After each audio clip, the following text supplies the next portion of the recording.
owls hooting, crickets chirping, and chainsaws buzzing. That last sound that I mentioned is certainly not one you would normally hear in the middle of the night. But News 8 caught crews in the act in New Haven, sawing away and trimming trees at 2 a.m. People living nearby asked News 8's Kent Pierce to get their back and find out why this overnight work is needed. That's what it sounded like in New Haven at 2 a.m. this morning, and the morning before that, and the morning before that.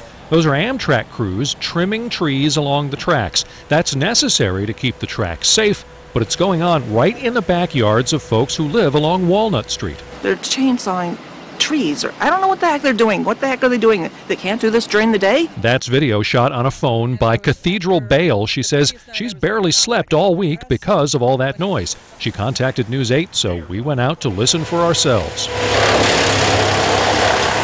An Amtrak spokesman says the work has to go on at night so it won't disrupt train service. The project is scheduled to go on until June 1st. A spokesman says Amtrak realizes that all that noise can be disruptive, but the work has to be done, and it has to be done at night when there aren't any trains, and there are no plans to change that just because of complaints from this neighborhood. But in the past, it hasn't always been like that.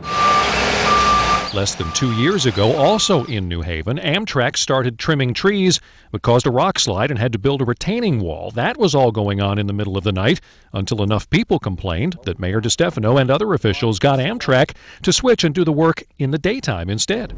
And a dozen years ago, when Amtrak was upgrading tracks in eastern Connecticut for the new Acela trains, homeowners there say the railroad put them up in hotels for weeks at a time. They are chainsawing at this time of the night for the third night in a row. Cathedral Bale isn't looking for that kind of treatment, but she wanted some warning about the chainsaws in the middle of the night. The Amtrak spokesman told me the railroad notified the New Haven mayor's office before the work started. The mayor's office disputes that. In New Haven, I'm Kent Pierce, News 8.